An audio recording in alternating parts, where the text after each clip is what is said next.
penyaliban, Kristen menerima penyaliban. Berani nggak? Mantap. Kamu kok satu arah? Dua arah. Islam menolak penyaliban. Nanggung, berani Ben. Itu adalah karya setan. Gimana? Oke, nggak apa-apa. Oke. Tapi jangan itu, kita bicara ketuhanan dulu. Nah, Tuhan itu sudah pasti satu. Udah pasti satu Tuhan. Oke, sekarang saya bertanya aja. Itu ada timer. Siapa yang disalibkan jika bukan Isa Al-Masih? Dan apa urgensitasnya Isa Al-Masih tidak disalibkan? Silakan. Tadi pakai timer. Silakan. Tunggu, ini mau pakai. Itu ada timernya. Siapa yang disalibkan? Oke, siapa yang gantikan Isa Al-Masih? Dan apa urgensitasnya Isa Al-Masih itu diangkat hidup-hidup ke langit? Oke, baik. Tunggu lu, data ya. Kita tentukan dulu nih Ya, siapa yang data. Tunggu lu, ini udah mulai ya, Ben? Yo. Halo.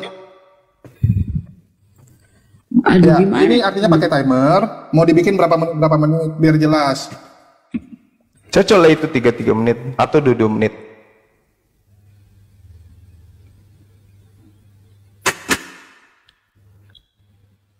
Dua menit aja, 2 menit. Iya, 2 menit juga boleh. Kalau 3 menit, cuma 2 menit aja. Kalau 3 menit nanti bisa Kan nggak? Ustaz Unggul, Assalamualaikum Ustaz Unggul. Gini aja, Bro. Assalamualaikum. Jadi saya bertanya, dia menjawab. Nanti dia bertanya, saya menjawab. Diatur aja waktunya bertanya berapa menit, baru menjawab berapa menit. Biar keren. Oke. Oke. Oke teman-teman, hari ini kita akan menyaksikan perdiskusian dan kadang berujung ke perdebatan antara pihak Muslim yang diwakili oleh gurunda kita Bang Zuma dan dari pihak Kristen diwakili oleh Erben, si manusia PowerPoint. Oke, lanjut. Menit ya untuk siapa dulu nih? Izin sedikit Bunda Rahma.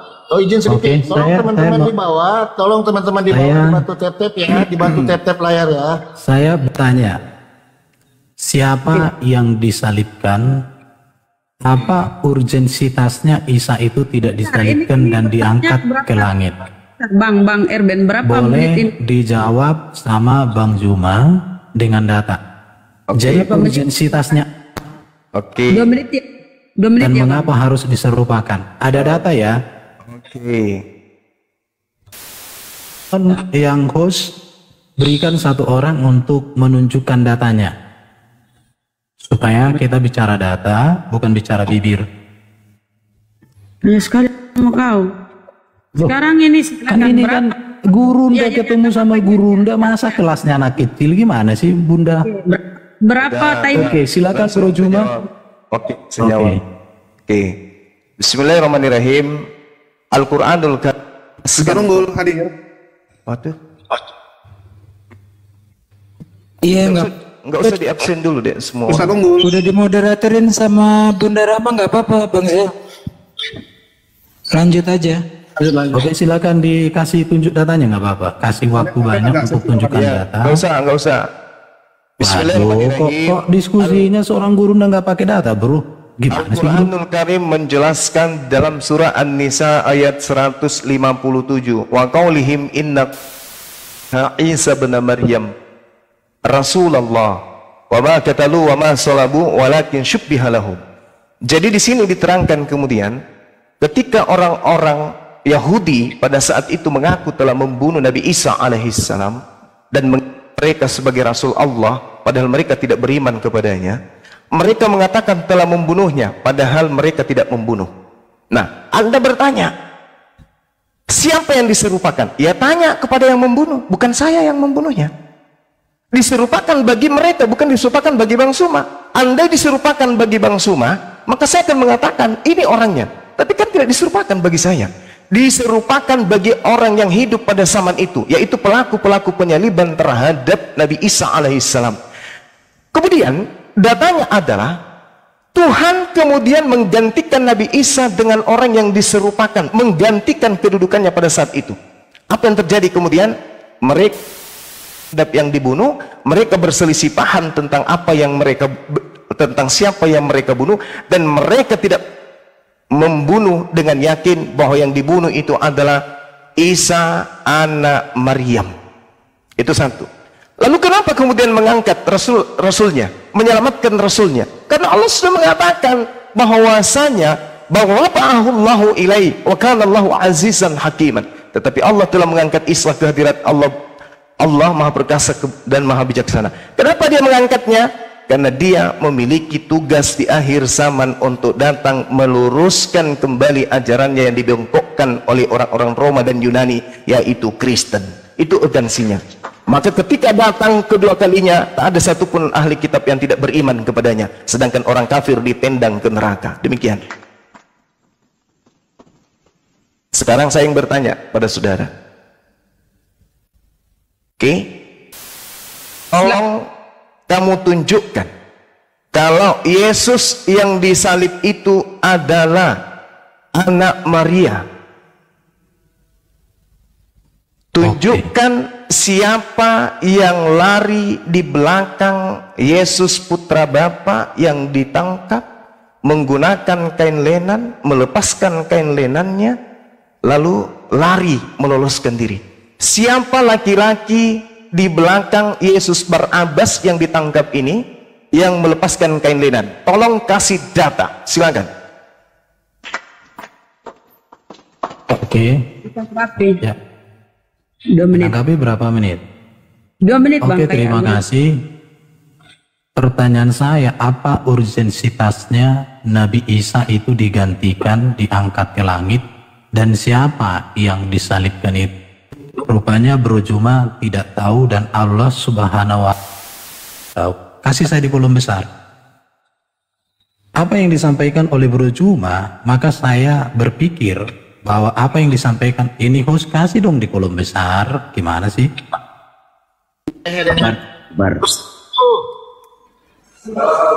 Oke. Di dalam Matius 27 ayat 11, di sini ada mahkamah agama.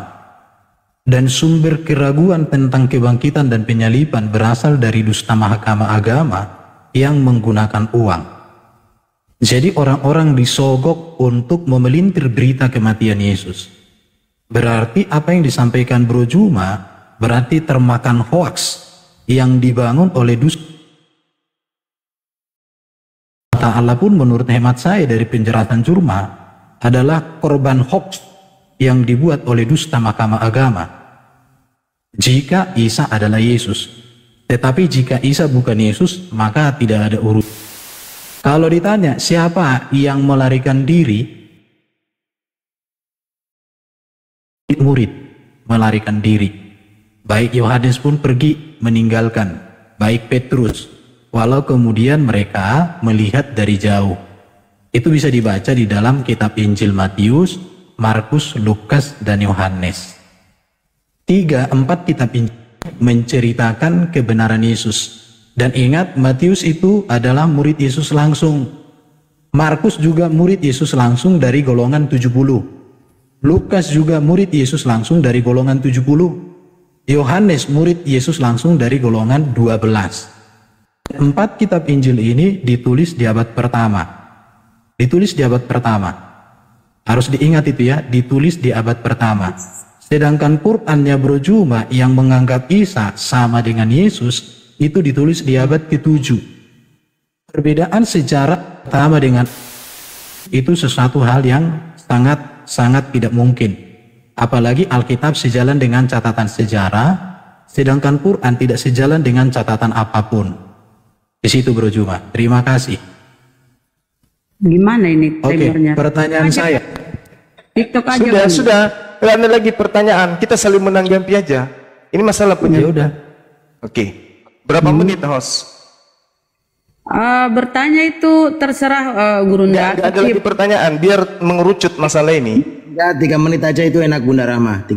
Nggak ada lagi pertanyaan. Ini masalah salib atau tidak salib, berkaitan dengan Al-Quran yang membantah penyaliban itu dengan ajaran Kristen yang mengatakan ada penyaliban terhadap orang suci. Ya. Jadi Al-Quran mengatakan, sudah mulai? Iya, silakan Guru Nda. 3 menit kan?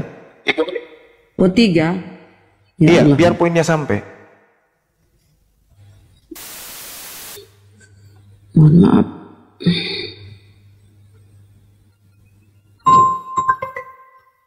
Oke. Jadi gini, penyaliban di dalam Quran itu terjadi, tapi yang disalibkan itu adalah pengganti. Yang disalibkan bukan Nabi Isa alaihissalam. Ada yang diselamatkan, ada yang tidak diselamatkan. Nah, berdasarkan tujuan daripada diselamatkannya Nabi Isa alaihissalam kelak untuk diperuntukkan menjadi saksi. Wa isqalallahu ya Isa bin Maryam a'anta qulta linnas takhizuni, apakah engkau mengajarkan kemudian kepada orang Kristen untuk menuhankan dirimu? Apa kata Nabi Isa? Tidak sama sekali. Makanya di dalam kitab saudara Yohanes 12:42 apa yang dikatakan? Barang siapa yang menolak aku, dia sudah ada hakimnya, yaitu firman yang aku katakan kepada mereka, firman itulah yang akan kelak menjadi hakimnya di akhir zaman. Jadi siap-siap Anda, siap-siap aja Anda akan dihakimi oleh Yesus. Anda akan diusir, itulah gunanya menjadi saksi bahwa di tengah-tengah penolakan-penolakan mereka ada di antara kelompok orang yang menuhankan dirinya, padahal tujuannya datang adalah mengajak Bani Israel kembali kepada hukum Taurat. Nah, kemudian kenapa ini terjadi?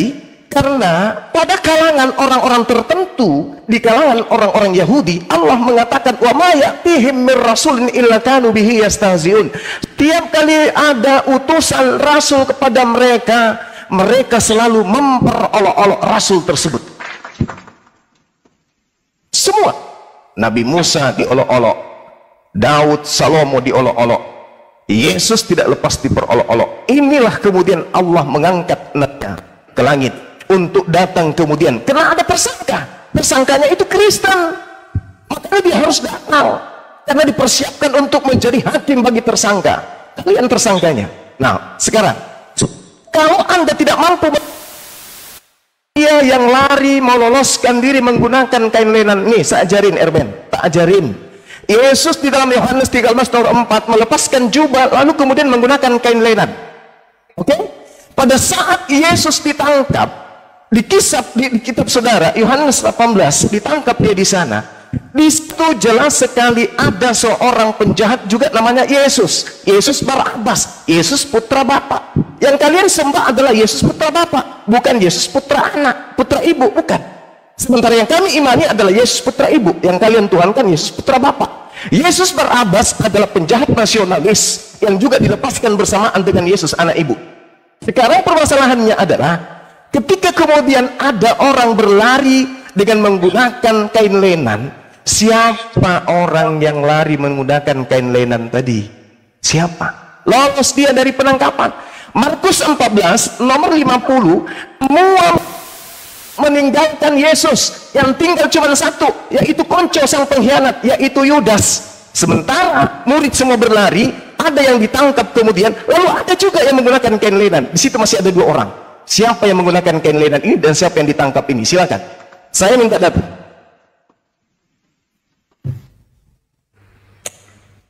Oke ya, aku dikasih di kolom besar bro. Berapa menit ini menanggapi ya? Ya 3 menit lah. Sama Bunda, sama. Udah sebanyak tanya, nanti kan tadi saya 3 menit, berarti beliau 3 menit. Masa berubah? Iya. Kasih di kolom besar, kasih di kolom besar ya. Kasih di kolom besar.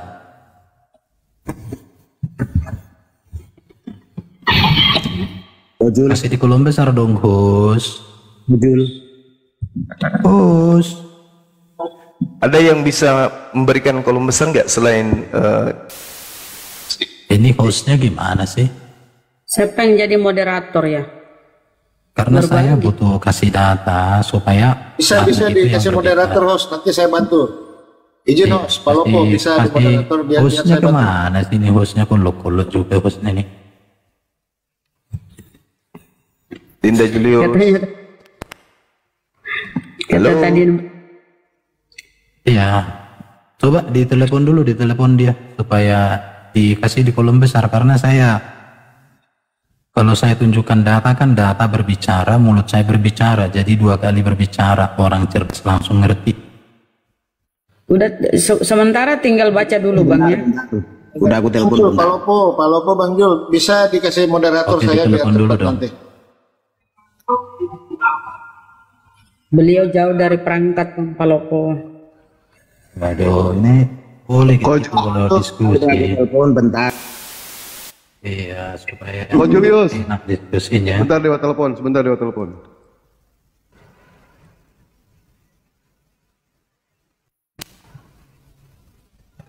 Haleluya. Ya lanjut, silakan Bang Ruben. Bang Erben. Ini belum ada, saya mau di kolom besar dong. Udah ada. Lu di kolom besar, Ben. Belum. Jaringannya. Oke ya. Oke, perhatikan ya. Ketika Yesus ditangkap, semua murid-murid itu melarikan diri. Itu ada di dalam Matius 20 ayat 56. Lalu semua murid-murid. Jadi artinya ada 12 murid Yesus di situ yang mengakui bahwa Yesus ditangkap. Kalau Juma berbicara di dalam Matius 27:59, dan Yusuf pun mengambil mayat itu dan mengapaninya dengan kain lenan yang putih bersih. Jadi Yesus pun dikasih kain lenan ketika sudah mati, mayat. Jadi yang harus kalian pertimbangkan adalah data Alkitab di abad pertama sepakat mengatakan Yesus mati karena dengan kematian Yesus menebus manusia dari kutuk dosa. Dengan kebangkitan Yesus mengalahkan maut. Dengan kemuliaan Yesus terangkat ke surga. Tetapi sayang, 700 tahun kemudian entah sejarah dari mana yang mendukung kenyataan itu, dikatakan bahwa yang diserupakan itu pun tidak tahu siapa. Di situ ya, bahkan Allah Subhanahu wa taala sekalipun tidak tahu siapa yang diserupakan. Padahal di dalam surat Hud 1 dikatakan Quran itu detail dan teliti ya. Di dalam surat Hud. Jadi ini katakan Quran itu detail dan teliti. Saya tidak tahu juga kenapa Bro Juma mengatakan Quran jadi tidak detail. Padahal seharusnya surat Hud 1 ayat 1 itu Bro Juma harus bisa menjelaskan ini. Ini dikatakan harusnya Quran bisa mengkonfirmasi siapa yang disalibkan. Urgensitasnya itu tidak disalibkan apa begitu ya? Kenapa harus digantikan dengan orang lain? Apa kesalahan orang lain itu? Tega sekali Allah Subhanahu wa taala itu menggantikan Isa dengan sosok lain yang tidak tahu, tapi tidak ada juga nilainya, tidak maknanya. Apakah Allah itu bekerja tanpa makna, bekerja tanpa nilai, bekerja tanpa tujuan? Sementara di dalam kitab Injil ada yang namanya dusta mahkamah agama. Inilah sumber dari morat-maritnya berita. Lihat ini. Jepang membayar orang-orang untuk memberitakan tentang Yesus itu secara salah. Waduh, betapa berbahayanya kalau sampai Allah tidak bisa menjelaskan, padahal dia klaim kitabnya jelas. Ini surat Hud 1 ini Bro Juma. Dikatakan di sini alif lam ra. Inilah kitab yang ayat-ayatnya disusun dengan rapi. Kemudian dijelaskan terperinci loh. Di mana terperincinya Quran kok tidak bisa menjelaskan siapa yang disalib dan siapa, apa urgensitasnya penyaliban itu tidak terjadi. Ini yang harus dipahami oleh teman-teman. Jangan seperti Bro Juma hanya memakai kata kain lenan. 12 murid di situ itu semua lari. Oke, saya tanggapi. Baik. Jadi berbicara mengenai Al-Quranul Karim tentang surah Hud, itu tidak sedang menjelaskan rincinya satu keadaan, rincinya suatu proses kejadian, tidak. Ini berbicara mengenai hukum-hukum. Al-Quran berkaitan dengan hukum, tidak berkaitan dengan penyaliban. Al-Quran sudah merincikan dengan sangat jelas bahwa mereka berselisih paham tentang orang yang mereka kira dibunuh, padahal sebenarnya mereka tidak membunuhnya. Rincinya adalah mereka selisih paham. Kisah para Rasul 29 nomor 15, 25 nomor 19. Paulus berselisih paham dengan orang-orang Yahudi. Paulus mengatakan masih hidup. Orang Yahudi mengatakan sudah mati. Paulus mengatakan masih hidup. Berselisih paham. Oke? Berselisih paham. Kemudian ketika saudara mengatakan siapa yang kemudian diserupakan dengan Isa? Pertanyaan saya, siapa yang menggunakan kain lenan? Ketika Anda mengatakan orang yang diturunkan Yusuf Arimatea itu menggunakan diberi kain lenan, berarti itu bukan Yesus. Karena Yesus menggunakan kain lenan sebelum perjamuan terakhir.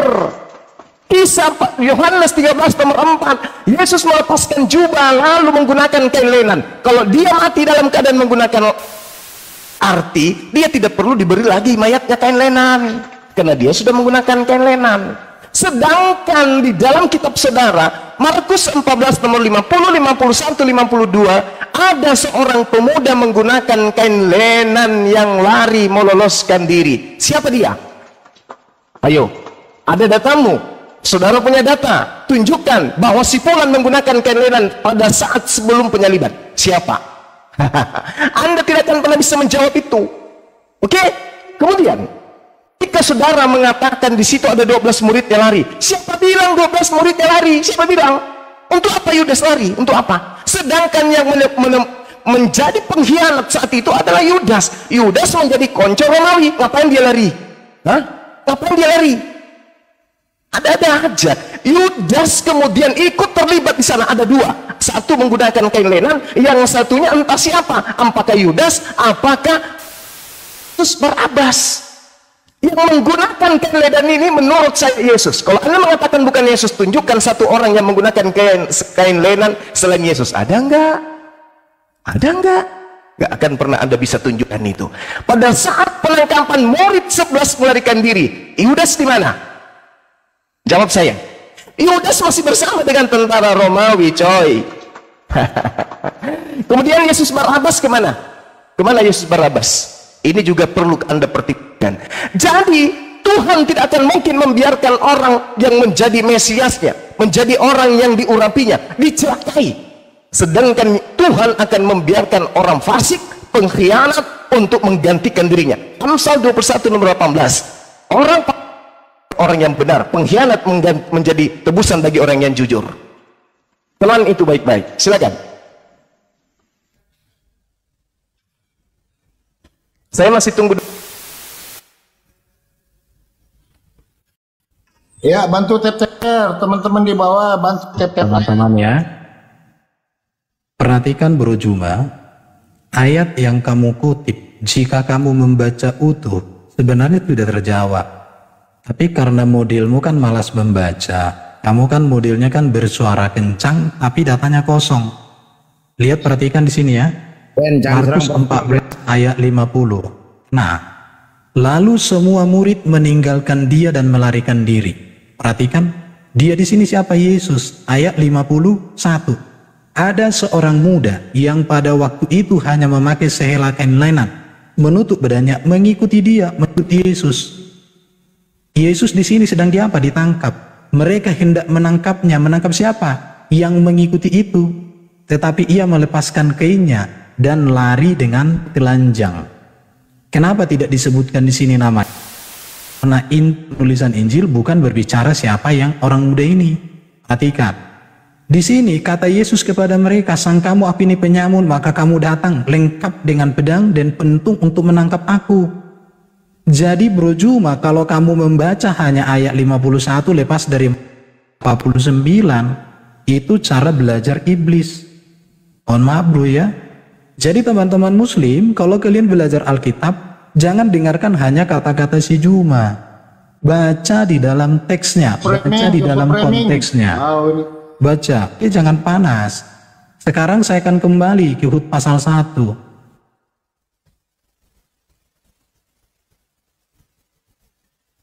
Ben, malah ke-mute Ben. Bunda stop dulu. Timernya stop dulu. Itu di mute tuh. Stop dulu Bunda. Stop Ben. Tuh. Erben, monitor Erben. Kalian nih. Kok kayak gini sih kalian? Kayak gini apa sih orang kok? Gimana sih kalian ini? Ini orang malah. Ini, silakan Juma. Saya hanya menyambar kata-katamu tentang Hud 1. Coba sebutkan dulu tentang hukum perkawinan di dalam Quran. Kalau memang Quran ini kitab yang detail dan teliti berbicara tentang hukum, kisah dan akhlak sesuai tafsir, monggo. Lari. Loh, itu bukan lari. Saya menyambar perkataan Juma. Karena yang saya tahu, hukum perkawinan di dalam Islam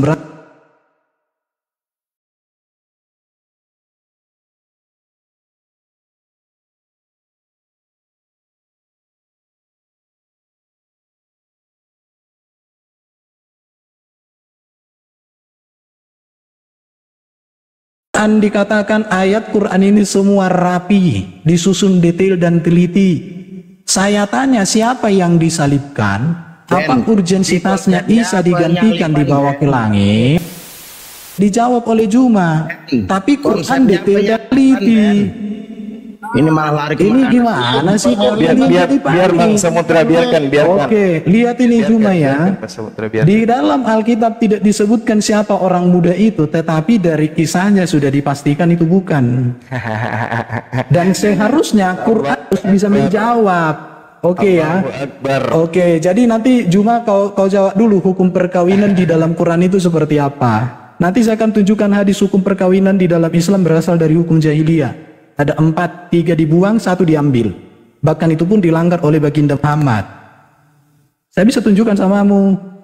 Kalau kamu hanya modal bibir, saya nggak sanggup. Dari tadi kamu lihat ini, teman-teman baca ya. Ada seorang muda mengikuti Yesus. Jadi mengikuti diam-diam. Siapakah ini? Di dalam teks ini tidak disebutkan siapa namanya. Tidak disebutkan siapa namanya. Kenapa? Karena esensi penulisan kita ini tentang orang-orang di sekitar Yesus. Esensinya adalah yang mau diberitakan di sini fakta sejarah Yesus memang ditangkap di dalam konteks ini. Karena konteks ini bicara Yesus ditangkap. Dan itu esensi dari beritanya, makanya itu yang diberitakan. Oke, silakan Bro Juma. Hukum perkawinan di dalam Quran, silakan. Oke, meskipun itu lari ya dari ini untuk membuktikan kepada saudara. Al-Quranul Karim menceritakan tentang apa yang Anda pertanyakan. Al-Quran surah As-Sayyad ayat 49, Allah menceritakan bahwa manusia dicipta dengan berpasang-pasangan, wa min kulli syai' dan seterusnya. Ini waktu saya terbatas. Di dalam Al-Quran surah An-Nisa ayat 1, di situ menerangkan tentang pernikahan dan jodoh. Al-Quran An-Nisa ayat 1. Tulis aja, saya kasih tak ajarin kamu. Kemudian berbicara tentang pernikahan dan kodrat sebagai makhluk manusia. Al-Qiyamah ayat 39. Pernikahan Al-Quran menjelaskan kewajiban menikah dalam Al-Quran surah An-Nur ayat 3. Nikahan sebagai hal yang diperjanjikan oleh Tuhan di dalam Quran surah An-Nisa ayat 21. Kemudian Al-Quran menceritakan tentang pernikahan dan ta'arufnya, cara-caranya di dalam Al-Quran surah Al-Hujurat ayat 13. Al-Quran tentang pernikahan dan ketentraman, tujuan pernikahan Ar-Rum ayat 21. Al-Quran bercerita tentang haramnya wanita-wanita yang dinikahi, dijelaskan dalam Al-Quran. Dalam Al-Quran jelas sekali dikatakan oleh Allah Subhanahu wa Ta'ala dalam surah An-Nisa ayat 23 dan seterusnya. Jadi apapun yang kau minta tentang hukum-hukum apapun itu di Islam itu sudah disempurnakan oleh Allah. Tinggal waktumu aja mau waras atau tidak. Kita kembali ke tema. Jangan habis. Kamu ketika mengatakan tidak diketahui siapa pemuda ini, kamu sudah gundul, berarti kau udah KO di situ. Kamu sudah KO. Kenapa? Ketika Anda mencoba membodohi orang yang ada di sini dengan menarik Markus 14, harusnya Anda malu. Kenapa? Karena Yesus sendiri dengan mulut kata, tetapi haruslah digenapi yang tertulis di dalam kitab suci. Kitab suci yang dimaksud di sini apa? Amsal, Yeremia, Yesaya, Taurat, Kejadian. Ini yang harus tergenapi kata Yesus. Apa diantaranya yang tergenapi itu? Orang fasik dipakai sebagai tebusan bagi orang yang benar. Yang mana yang fasik? Yesus anak Maria atau Yudas? Talalalalala. Pengkhianat dipakai sebagai ganti orang yang jujur. Yang mana yang berkhianat? Yudas atau Yesus anak Maria? Talalalalala. Ini harus tergenapi. Orang benar diselamatkan dari kesukaran. Siapa orang benar? Yesus atau Yudas? Tralalalalalalala. Lalu orang fasik menggantikannya. Siapa yang menggantikan orang yang jujur di atas tiang salib? Orang fasik. Ini kata Yesus harus tergenapi. Makanya ketika Petrus membatalkan penyaliban itu, apa kata Yesus? Iblis. Itu. Kenapa? Karena Tuhan sudah memutuskan harus ada orang fasik, harus ada orang pengkhianat yang mati di atas tiang salib menggantikan Nabi Isa alaihi salam. Paham sampai di situ? Jadi kalau ada orang-orang melakukan kesaksian-kesaksian palsu, Yesus mengatakan dalam Yohanes 6 nomor 70, akulah yang memilih engkau yang 12, tapi satu di antaramu adalah iblis. Oke? Imam-imam kepala mahkamah agama semua kerasukan iblis menyalibkan Nabi Isa alaihissalam, tapi yang disalib adalah penggantinya, yaitu pengkhianat. Demikian. Ingat PR-mu, yang menggunakan kain linen itu siapa? Bawa sampai mati. Silakan.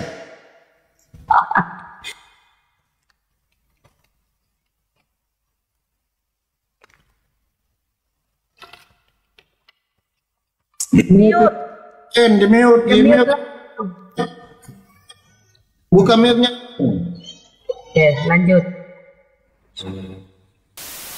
Itu lah. Mute lah, aku kan diam. Kita dari tadi benerin lu, Ben. Jangan framing dong. Jangan gitu. Oke, lanjut. Lihat. Di dalam satu tafsiran dikatakan ada seorang muda, perhatikan ya. Tradisi gereja mengatakan ini adalah Yohanes Markus, si penyusun Injil.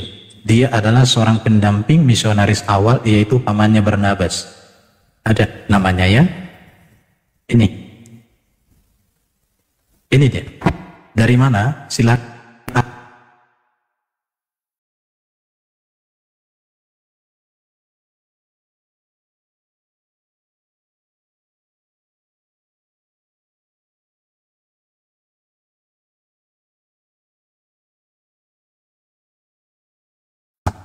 Apa urgensitasnya Isa itu digantikan dengan orang itu? Mengapa Isa diangkat ke langit dan ditipu oleh Allah dengan orang lain? Dan itu pun dikonfirmasi 700 tahun kemudian cuma. Bro Jum, tugas tuh sudah selesai. Ada tafsir itu Yohanes Markus. Oke? Dan di dalam Markus itu justru menegaskan bahwa Yesus itu memang benar-benar disalib. Karena lewat penyalibanlah Yesus menebus manusia dari kutuk dosa. Oke? Dan melalui kematianlah Yesus berhadapan dengan maut.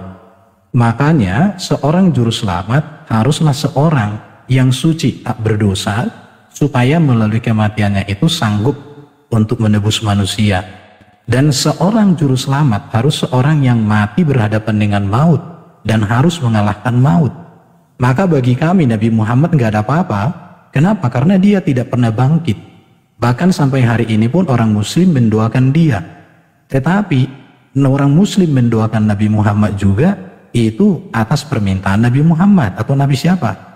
Sedangkan Nabi Muhammad ketika berdoa untuk mamanya yang sudah nggak bolehin oleh Allah Subhanahu wa Ta'ala. Padahal jelas dikatakan orang tua Nabi itu ada. Tetapi tidak boleh dia mendoakan orang tuanya. Tapi dia sendiri minta didoakan oleh para pengikutnya. Tapi dia tidak dibolehkan oleh Allah mendoakan oleh orang tuanya. Oke lah. Jadi teman-teman, pertanyaan si Juma sudah terjawab dengan bagus sesuai dengan data dari aplikasi tafsir yang sudah dibuat oleh orang Kristen. Sekarang Juma, buktikan siapa yang digantikan. Namanya siapa? Urgensitasnya orang itu digantikan. Apa kesalahan orang itu? Apa kesalahan Isa sehingga mau disalibkan oleh orang-orang? Apa kebenaran Isa sehingga dia diangkat ke langit? Belum lagi nasihatnya, ngapain Isa di langit hidup? Pakai oksigen apa enggak gitu ya? Kenapa bukan Nabi Muhammad yang diangkat ke langit ketika hendak makan makanan yang enggak ada gizinya itu? Nah itu silakan Bro Juma. Datamu mana? Dari tadi kamu nggak ada data bro. Oke, teman-teman, kita lihat ya betapa minimnya seorang bernama Erben. Anda membawa tafsir Yohanes Markus, berarti ini adalah penulis kitab saudara sendiri. Markus itu nama lainnya adalah Yohanes. Baca kitab Kisah Para Rasul 12 nomor 12. Itu ilmu untuk Anda, catat itu baik-baik. Jadi penulis kitab Yohanes sebenarnya itu bukan Yohanes murid Yesus, tapi Markus muridnya Paulus. Kemudian ketika Anda membawa narasi tafsir gereja, apa dasar tafsiran mereka? Kenapa tidak dijadikan Yohanes 13 nomor 4? Jelas-jelas namanya tertulis di situ. Yesuslah yang menggunakan kain lenan. Kenapa lari ke Markus? Mana dalilnya Markus menggunakan kain lenan? Mana? Sementara Yesus anak Maria sudah jelas-jelas melepaskan jubahnya digantikannya dengan kain lenan. Terus kenapa larinya ke Markus? Ini penipuan, pembodohan yang sangat-sangat luar biasa. Kemudian saya sudah, saudara, kenapa kemudian Nabi Isa alaihissalam itu terangkat ke langit? Untuk datang kedua kalinya menjadi saksi kepada penolak-penolaknya. Makanya Al-Quran sangat jelas, saya sudah sampaikan kepada saudara. Wa min ahlil kitabi illa la yu'minan nabi qablal mauti wa yawmal qiyamati wa yakunu alaihim syahida. Itu terekam dalam Yohanes 12:48. Coba kamu belajar deh. Yesus datang untuk yang kedua kalinya menghakimi berdasarkan kalimat-kalimat yang diajarkan ketika dia bersama dengan orang Yahudi, bukan bersama dengan orang Kristen, karena Kristen ini penumpang gelap. Oke? Bahwa siapa yang melawan aku, dia sudah ada hakimnya, yaitu firman yang pernah aku katakan kepada mereka. Firman itulah kelak yang akan menjadi hakimnya di akhir zaman. Maka dia datang untuk yang kedua kalinya. Kenapa bukan baginda Rasulullah Muhammad SAW? Kenapa? Karena tidak ada umatnya Rasulullah Muhammad SAW yang menjadi tersangka. Tidak ada umat yang jadi tersangka. Sedangkan umatnya Nabi Isa alaihissalam tersangka, mengajarkan non-Yahudi menyembah dirinya. Itulah yang datang untuk dihakimi. Makanya kalau anda cerdas, Matius 7 nomor 21 sampai 23, yang diusir itu Kristen. Menyala daripada aku kalian semua pembuat kejahatan, karena kalian tidak melakukan kehendak Bapakku yang ada di langit. Bapakku menginginkan menyembah dirinya seorang, bukan menyembah diriku. Bapakku mengajarkan ibadah Sabat, bukan hari Minggu. Bapakku mengajarkan hukum Taurat, bukan surah Paulus. Ya, tidak semua orang yang menyeru aku kurios Tuhan Lot akan masuk ke dalam surga, melainkan orang-orang Yahudi yang menyembah kepada Bapa. Karena orang Kristen ini apa? Penumpang gelap. Lalu kemudian ketika anda bertanya, siapa yang diserupakan? Ya, siapa yang menggunakan kain lenan? Markus, mana buktinya Markus menggunakan kain lenan? Tunjukkan, ya kan? Tidak ada. Nah, kamu masuk di sini, gali kuburmu sendiri, Erben. Silakan.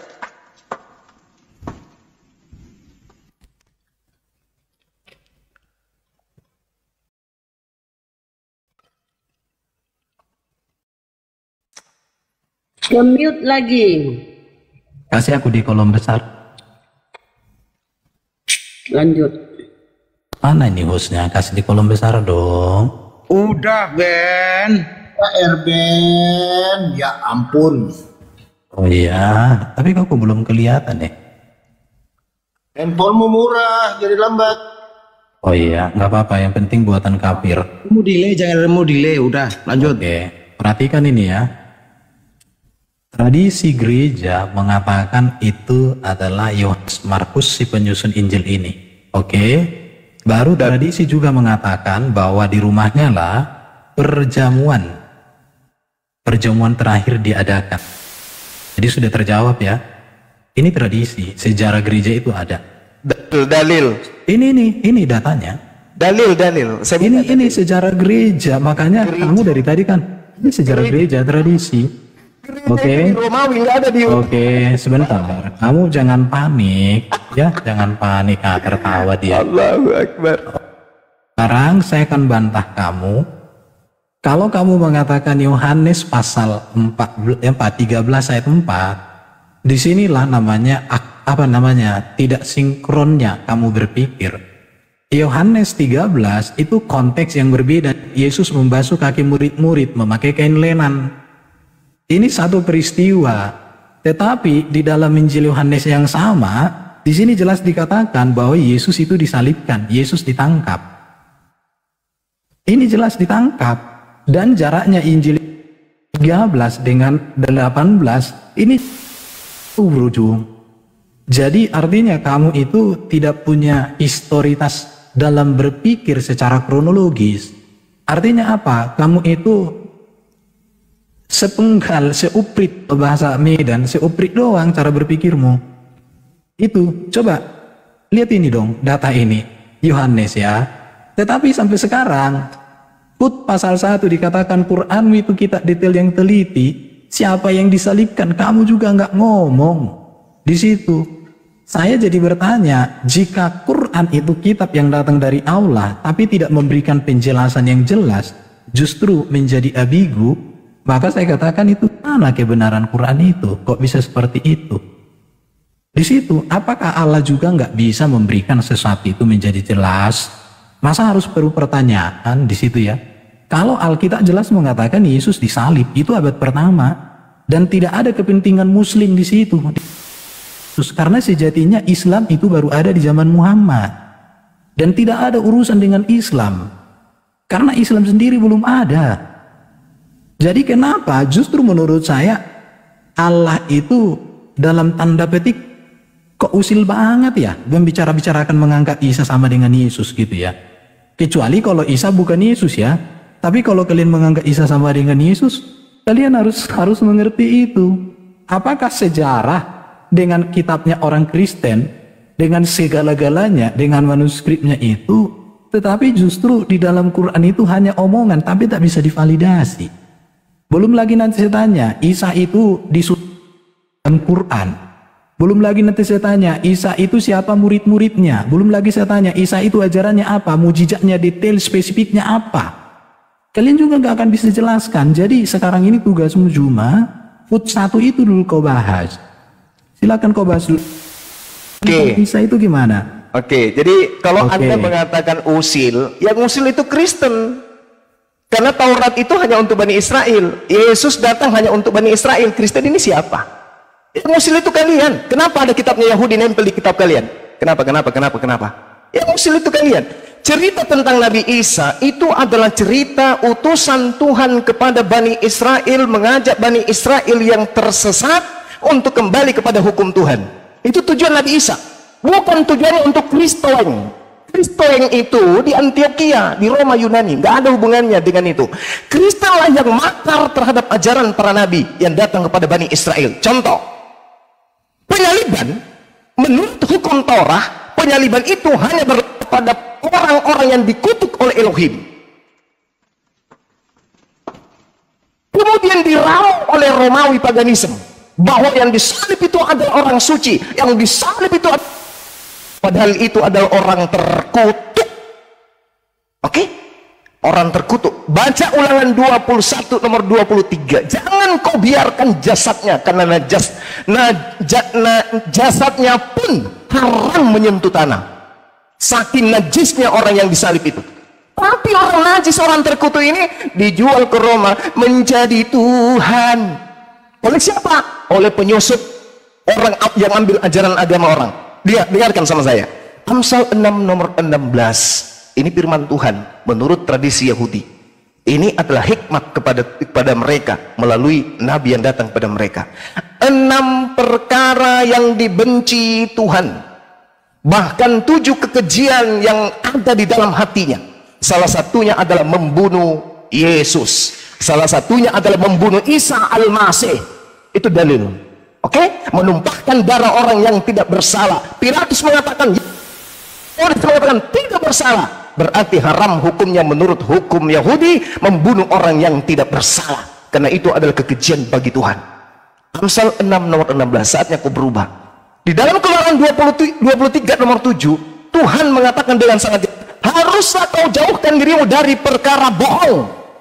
Jangan kau bohong bahwa Tuhan menyalib demi untuk tebus dosa. Jangan kau bohong. Jauhkan dirimu dari perkara dosa. Orang yang tidak bersalah dan orang yang benar tidak boleh kau bunuh. Jadi kalau ada orang Yahudi yang membunuh Isa, yang membunuh Yesus anak Maria, maka mereka adalah pelaku dosa, dan dosa tidak akan mungkin menjadi jalan keselamatan. Pahami itu. Sebab aku Tuhan tidak akan membenarkan orang-orang yang tidak bersalah. Jadi orang yang ditebus dosa-dosanya oleh matinya orang yang dikutuk di atas tali itu bullshit. Tuhan tidak membenarkan pelaku dosa dengan membunuh manusia yang tidak bersalah. Suap jangan kau terima, sebab suap buta, dan karena suap memutarbalikkan perkara-perkara orang yang benar. Karena dia disuap, maka memutarbalikkan perkara yang benar. Yang tadinya Isa diselamatkan, diajarkan Isa yang disalib. Yang tadinya Yesus diselamatkan, diajarkan Yesus yang disalib. Padahal yang disalib itu adalah yang menggantikan Yesus. Demikian.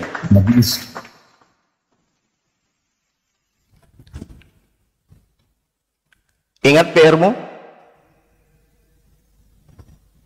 Berapa putaran lagi ini Bang Juma? 3 kali. Kalau dia tidak sampai bisa menunjukkan percuma. Baik. 3 kali lagi ya? Iya. Bang.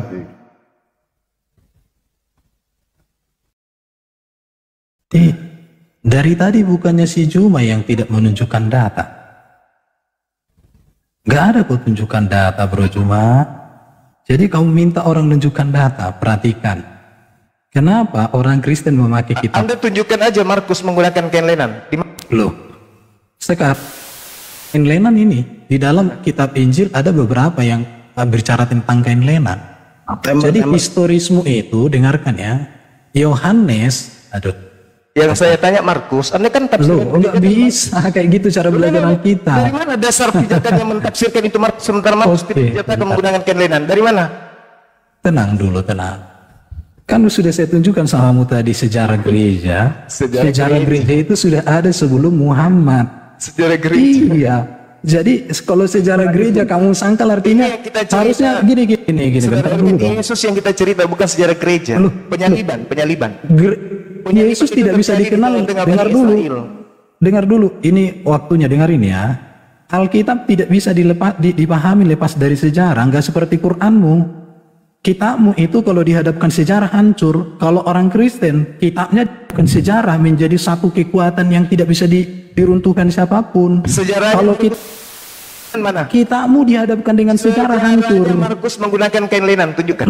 Ini saya sudah tunjukkan tadi datanya. Sekarang saya mau jelaskan. Sejarahnya Markus menggunakan Ken-Lenan. Kenapa orang Kristen menggunakan kitab Perjanjian Lama? Perhatikan ya. Kenapa orang Kristen? Ini, jika engkau bawa juga jubahku dan juga kitab-kitabku, terutama perkamen itu. Kitab-kitab apa di sini yang dibawa Paulus? Kitab-kitab Perjanjian Lama, perkamen. Dan itu ada di dalam tafsirnya. Ini, tafsirkan. Ini jelas. Perhatikan ini ya. Ini jubah. Ini kitab-kitabku terutama itu berbicara tentang PL kitab-kitab. Jadi orang Kristen sejak zaman Paulus sudah menggunakan Perjanjian Lama. Tetapi yang sayangnya orang Kristen tidak pernah mengubah Perjanjian Lama. Tapi orang Muslim di dalam Qur'annya mengubah semua kisah yang ada di dalam Perjanjian Lama dengan klaim ini dari Allah. Tapi di hadapan sejarah hancur, runtur itu Jum. Jadi Bro Juma itu dari tadi kamu kan suaramu aja yang lantang, datamu nggak ada, historitasnya nggak ada. Kenapa ketika kisah Perjanjian Lama ada di dalam kitabmu justru dirubah semua? Dan ketika divalidasi dengan fakta historis sejarah hancur data kitabmu. Itu menjadi pergumulanmu hari ini Jum. Oke bro ya. Jadi sebenarnya semua pertanyaanmu sudah dijawab. Contoh, kalau orang menyembah Yesus, saya bisa tunjukkan samamu bahwa seorang raja itu disembah. Yesus raja, bukan Allah Bapa. Yang mengatakan Yesus itu Allah Bapa sang pencipta alam semesta, itu bidat. Jadi kamu itu sebenarnya kamu salah sasaran. Kamu tidak sedang menyerang iman Kristen, kamu menyerang oneness, menyerang bidat kamu. Bagus. Kalau Tritunggal nggak pernah mengatakan Yesus itu Allah Bapa. Yesus itu firman dalam rupa manusia. Dia disembah karena dia Mesias, Raja. Baru tadi kalau katakan hanya satulah kematian yang berkuasa mengampuni Yesus. Nabi Muhammad kematiannya nggak berkuasa mengampuni dosa umat Islam. Bahkan Nabi Muhammad tidak bisa menjamin orang tuanya, bahkan dirinya pun masuk surga. Di situ kalau Yesus karena dia tidak berdosa maka kematiannya berkuasa mengampuni dosa. Kalau Yesus itu berdosa, satu pun dosanya nggak berkuasa mengampuni dosa. Maka hanya satu kematian yang berkuasa mengampuni dosa. Kalau Nabi Muhammad bisa nggak mengampuni dosamu kematiannya? Tentu nggak bisa. Orang dia pun nggak bisa pasti masuk surga kok. Bahkan ayah ibunya pun nggak bisa didoakan dia bro. Jadi itu bro Juma. Sekarang kamu dari tadi saya tanya siapa yang disalibkan? Apa urgensitasnya? Allah harus menggantikan dengan orang itu. Apa kesalahan Isa hingga disalibkan? Dan apa kehebatan Isa sehingga harus dibawa ke langit? Itu dulu. Datanya kasih, bukan modal bibir.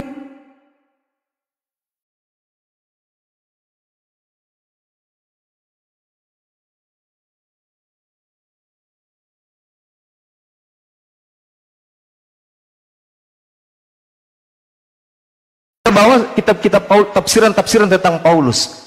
Paulus ini siapa menurut Yesus? Adalah orang Farisi. Yang Yesus katakan dalam Matius 23, celakalah engkau wahai orang Farisi, engkau menyeberangi lautan, menjelajahi daratan, ya, mentobatkan orang masuk ke agamamu menjadi orang neraka dan 2 kali lebih jahat daripada engkau sendiri. Dan ternyata 1 Korintus 11 nomor 1, jadilah teladanku sebab aku juga ini adalah Kristus. Jadi Kristen itu adalah pengikut Paulus Kristus. Itu yang perlu Anda pahami. Makanya ajaran Yahudi dan ajaran Kristen itu laksana langit dan bumi. Kalau Anda membawa Islam, Al-Quranul Karim, itu adalah pewahyuan. Tidak didasarkan atas pencarian seperti Lukas, Markus, dan seterusnya. Tidak. Tidak dilakukan. Al-Quran itu tidak melakukan penelitian. Datangnya dari Allah. Kalau Anda mengatakan itu salah, karena yang Anda gunakan mengukurnya adalah kitab Anda yang salah. Data salah Anda pakai untuk mengukur Al-Quran. Jelas salah. Oke? Siapa yang berfirman kepada Lukas? Siapa yang berfirman kepada Markus? Siapa? Yesus? Nggak ada. Tuhan nggak ada. Karangan semua. 14 kitabnya Paulus semua. Markus juga karangan. Lukas juga karangan. Penulis Yohanes juga karangan. Penulis Matius juga karangan semua. Tidak ada yang berasal dari lisannya Yesus langsung. Nggak ada. Oke? Pahami itu. Nah, sekarang di dalam kitabnya orang Yahudi jelas sekali, jangan kau membunuh orang yang tidak bersalah. Berarti Yesus tidak boleh dibunuh. Karena itulah dia diselamatkan. Oke? Amsal 21 nomor 18. Kurang apa lagi data yang saya sajikan kepada saudara? Harus tergenapi apa yang tertulis. Yang tertulis itu orang fasik dipakai sebagai tebusan bagi orang yang benar. Siapa orang fasiknya? Siapa orang benarnya? Harus ditakar di situ.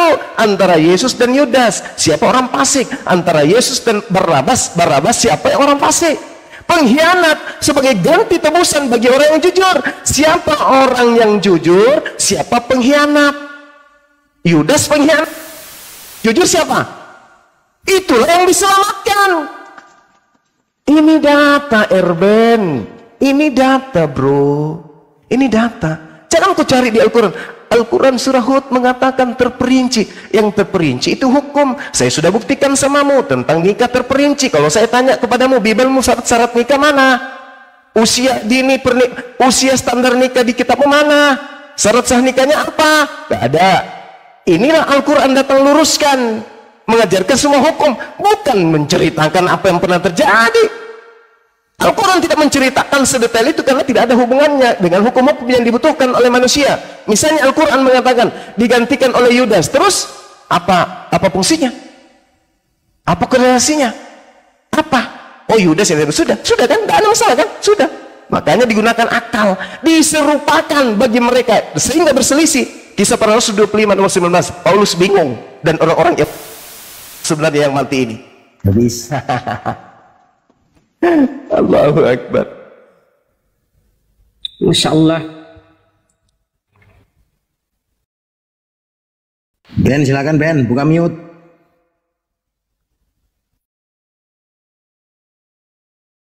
Satu kali lagi ya, Bang Juma ya. Iya. Ben, lanjut.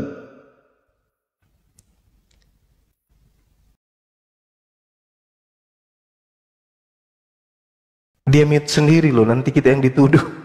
Ben, mute. Nanti tidak ada mute loh. Kalian yang mute itu loh. Iya, jangan gitu. Lihat ini. Allah. Jadilah pengikutku sama seperti aku juga menjadi pengikut Kristus. Original text jelas ya. Original text-nya tunjukkan. Originalnya. Iya. Dari tadi datamu nggak ada ini. Nih. Tunjukkan original. Ini ya. Ini nih. Ya, peniruku jadilah seperti aku peniru Kristus. Mana ada peniru? Apa bahasa? Ini ada di sini kata peniru. Ini peniru. Original teksnya apa? Peniru. Loh, lihat dong bentuk katanya apa di situ. Original teksnya noun maskulin singular genetif. Genetif itu kata milik. Nipu-nipu, jangan nipu. Loh, ini kamu nggak ngerti teks Yunani. Ini genetif. Noun maskulin singular genetif. Genetif itu tahu apa? Juma kamu itu mohon maaf bro Juma. Kamu ngerti nggak genetik kata milik? Bahasa Yunaninya itu meniru itu apa? Loh, saya kan sudah tunjukkan bentuk genetik. Ngerti nggak genetik? Oke ya. Jadi Juma ini nggak ngerti teks Yunani. Di situ tidak ada kata yang merujuk kepada dia meneladani Yesus. Jadilah teladan. Oke. Ini genetik. Oh, ini.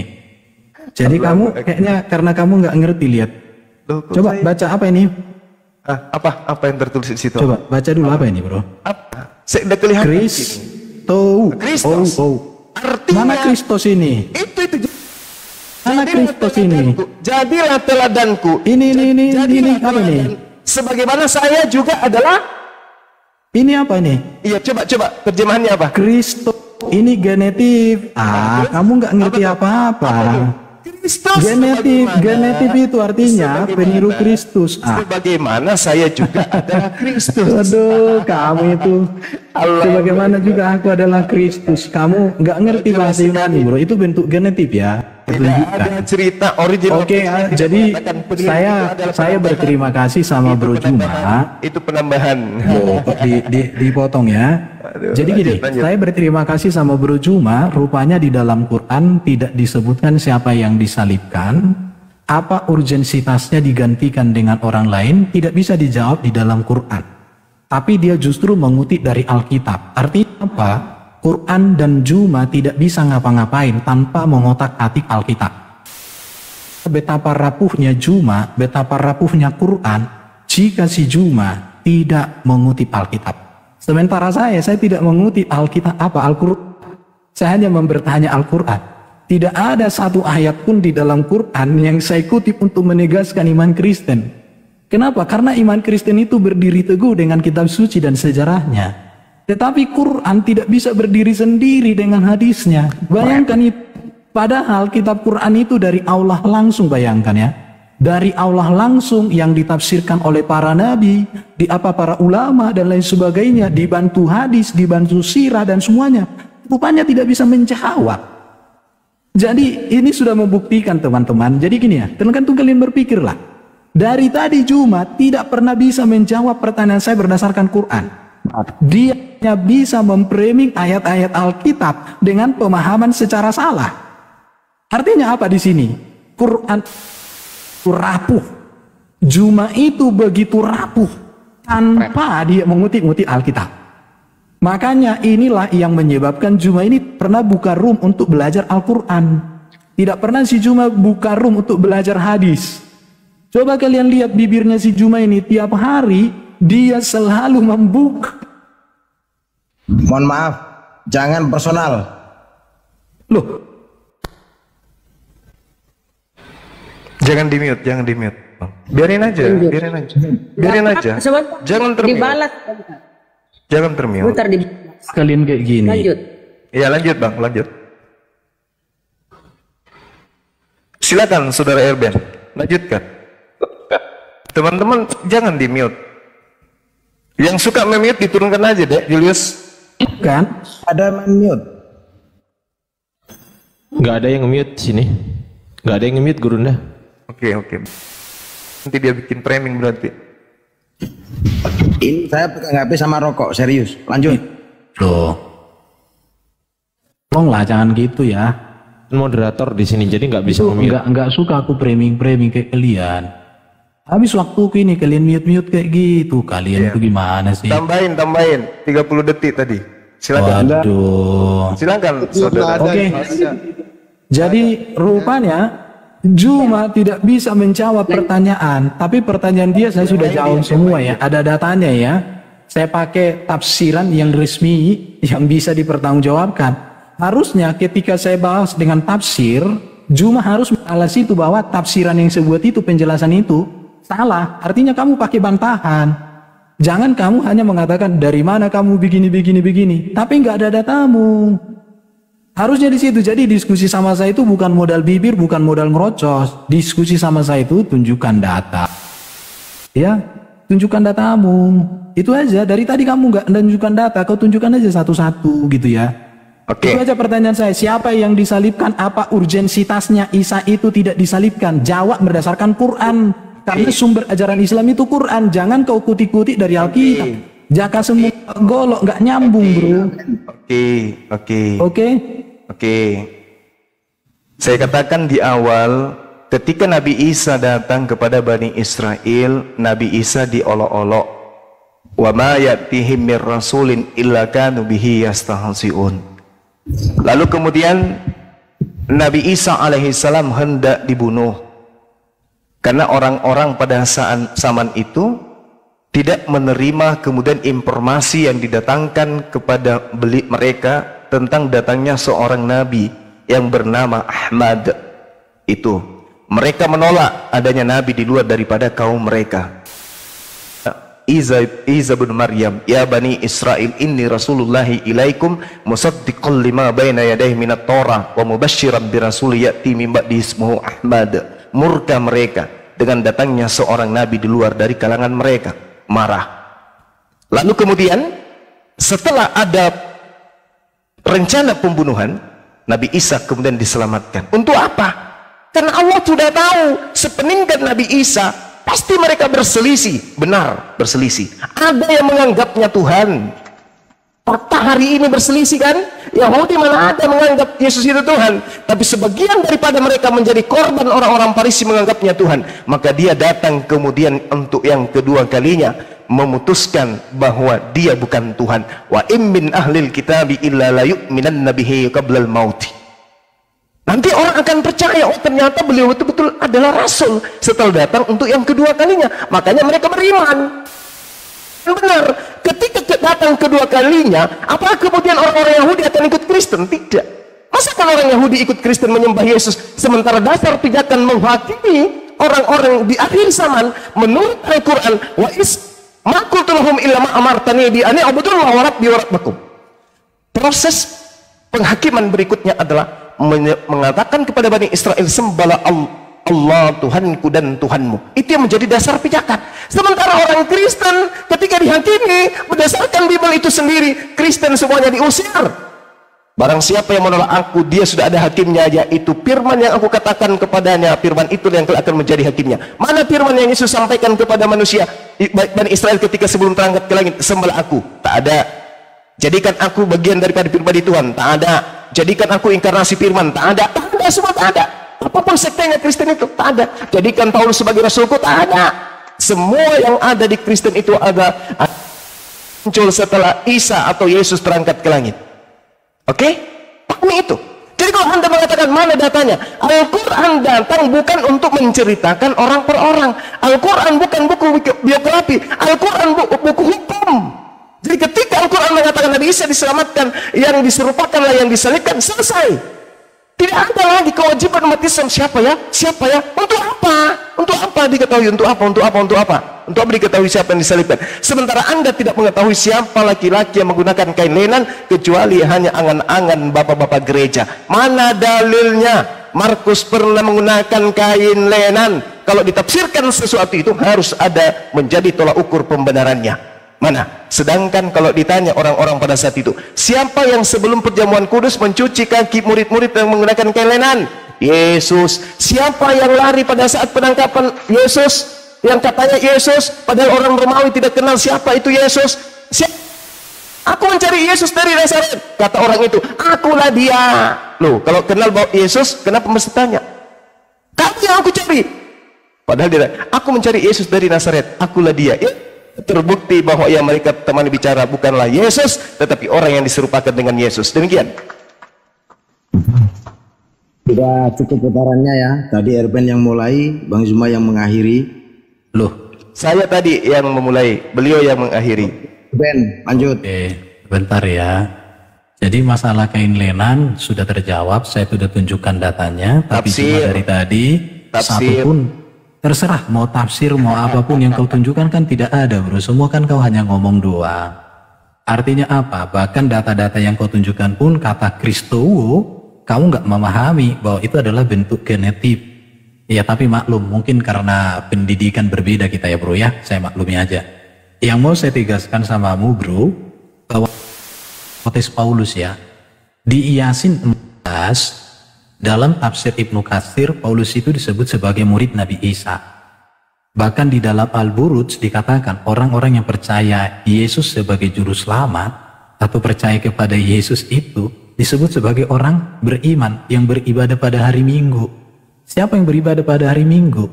Itu disebut di dalam Al-Buruj sebagai orang beriman. Jadi kalau si Jumadan dari tadi kan menyerang Wanis sebenarnya. Karena Wanis menganggap Tuhan sama dengan Allah. Kalau orang Tritunggal, Tuhan itu gelar kepenguasaan untuk Yesus teman-temannya. Karena kata Tuhan dalam teks Yunani kan Kyrios ya. Dalam bahasa, ibaratnya bahasa Indonesia itu Tuhan, bisa Melayu, bahasa Indonesia Tuhan itu pun penguasa, bahasa Jawa Gusti. Jadi Yesuslah penguasa di bumi di surga.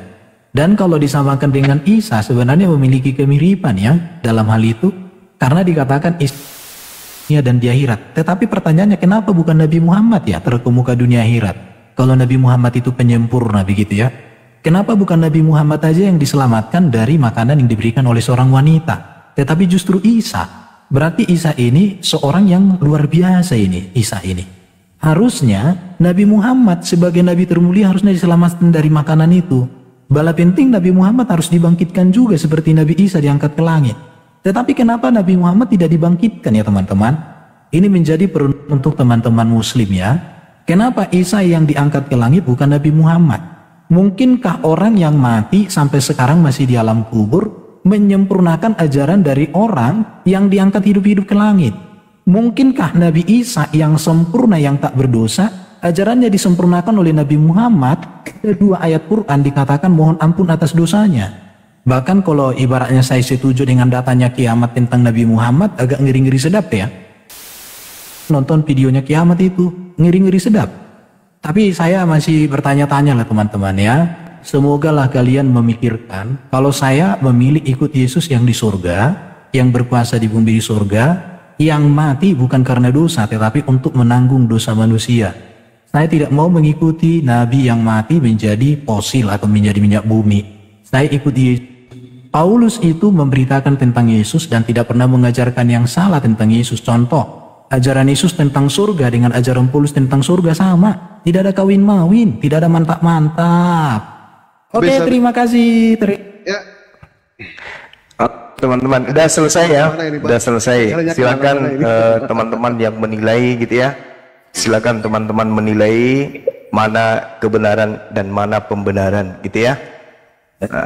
Saya rasa sekait dengan besok-besok saya hanya tahan saya satu sama kamu bro. Besok-besok kelas belajar Al-Quran sama hadis. Saya menjadi muridmu. Jadi coba dulu bro. Aku menunggu itu. Teman-teman sekalian, jadi kita aku minta itu sama Bro Juma mulai besok mungkin coba buka ruang untuk belajar Quran sama hadis ya bro ya. Jelaskan ya teman-teman. Oke, terima kasih ya semua ya. Thank you, sampai jumpa lagi ya. Berdasarkan Al-Quran dan seterusnya. Kenapa tidak membahas tentang Amsal 6 nomor 16? Karena di situ ada keperihan yang sangat luar biasa. Ternyata penyaliban itu adalah karya setan. Makanya Nabi Isa alaihissalam itu diselamatkan dari penyaliban. Kitabnya teman-teman Yahudi juga menerangkan dalam Ulangan 21 nomor 23 bahwa orang-orang yang disalibkan itu adalah orang-orang yang dikutuk oleh Allah, oleh Elohim, bukan dikutuk oleh siapapun tapi Elohim yang mengutuknya. Berarti Yesus ketika diimani disalib, berarti dia adalah orang fasik, dia orang yang dibenci, yang dimurkai. Maka sudah pasti yang disalibkan ini adalah orang yang tidak benar. Benarlah apa yang diterangkan Amsal 21:18, Amsal 11 nomor 8. Oleh karena itulah kemudian ya kita tidak punya kewajiban. Mana ayatnya dalam Al-Quran? Yang disalibkan adalah si A, si B. Tidak ada kewajiban itu. Karena itu adalah bukan masalah usuluddin, bukan masalah pokok akidah di dalam Islam. Mau yang disalib itu toke, yang disalib itu pararang, yang disalib itu adalah bom-bom, itu tidak ada hubungannya dengan keyakinan kita. Siapapun yang jelas Nabi yang diutus oleh Allah kepada Bani Israel yang mengajarkan kemudian hikmat kebenaran Torah kepada mereka, diselamatkan oleh Allah dari rencana-rencana jahat orang-orang kafir. Demikian, terima kasih.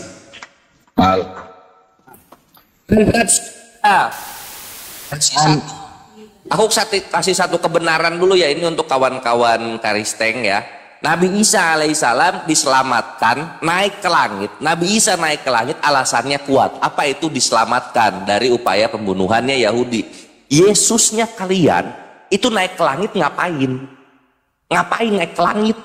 Coba dipikir di sana dong. Yesus lu mati kan, udah ketangkep, ngapain lagi diselamatin? Terus mati, terus bangkit. Nah ini bangkit, ngapain naik ke langit? Dipikir pakai otak gitu loh. Masa nggak bisa berpikir? Masya Allah, keren. Itulah Ar-Ruh kenapa. Ada kereta tadi. Jazakallah khair, ikhwani fisabilillah yang support selalu Gurunda. Dan untuk kawan-kawan Kristen jangan terguncang ya. Itu kalian harus pikirin gitu. Yesus kalian itu naik ke langit ngapain? Apa kerjaannya? Udah tahu bangkit. Dia bangkit harusnya diem dia di bumi gitu loh. Dia bangkit dan dia Tuhan gitu. Ngapain dia pakai utusan-utusan lagi? Biasa kerja sendiri kok nyuruh-nyuruh orang sekarang. Itu paling. Thank you. Bang Beres. Pertanyaan dari Erben. Yang pakai kain lenan dijawab dengan tradisi, tidak dijawab dengan data. Itu yang paling penting. Tradisi ya, bukan data ya. Dan tafsirannya bukan tafsiran Yahudi, bapak-bapak gereja.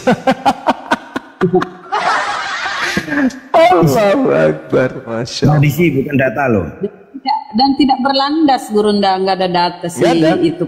Kapan Markus yang menggunakan lenan? Tidak ada dijelaskan. Asal aja Kristen. Banyak karangan Paulus. Ini El Nim noise sekali. Saudara kita Akhi Billy mungkin Bang ada sesuatu yang ingin disampaikan, Akhi. Saya nyimak tadi tentang Thailand. Mu'alaf bang, orang Nias. Ya, insya Allah. Salam kenal bang. Masya Allah. Silakan Akhi Billy. Siap. Putri,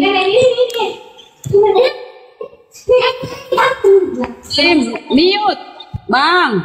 Astagfirullahaladzim. Lanjut Bang Billy. Bang Billy.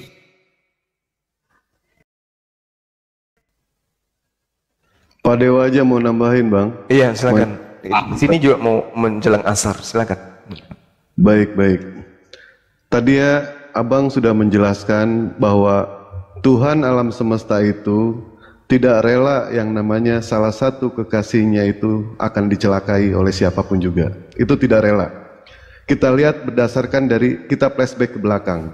Yang pertama, Allah tidak akan rela yang namanya Nabi Nuh banjir bandang, makanya Allah selamatkan. Betul? Yang kedua, Allah tidak rela ketika Nabi Musa alaihissalam itu dikejar oleh tentara Fir'aun, Allah selamatkan.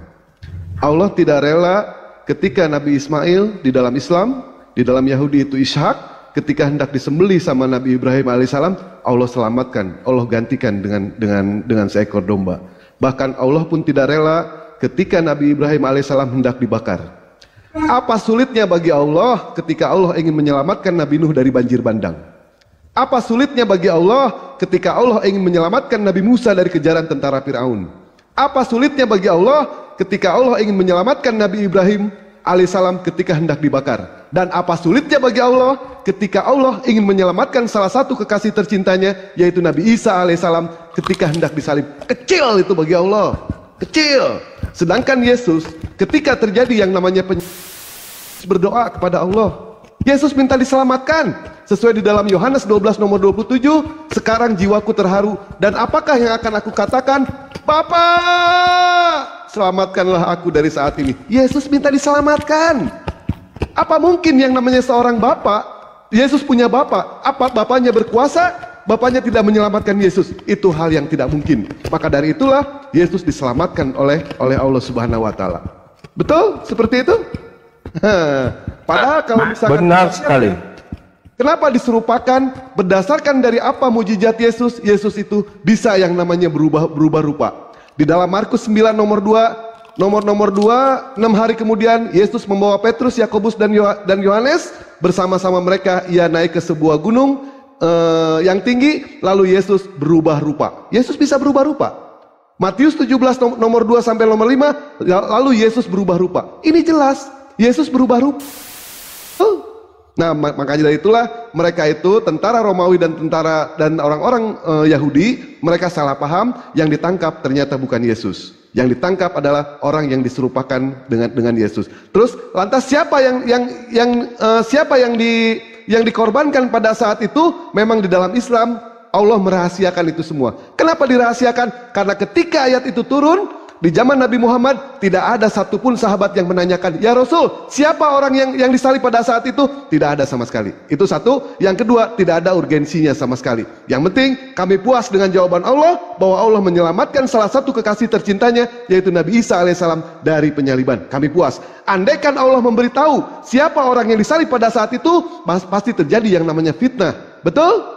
Terjadi fitnah. Maka dari itulah Allah rahasiakan itu. Nah, seperti itu. Mantap.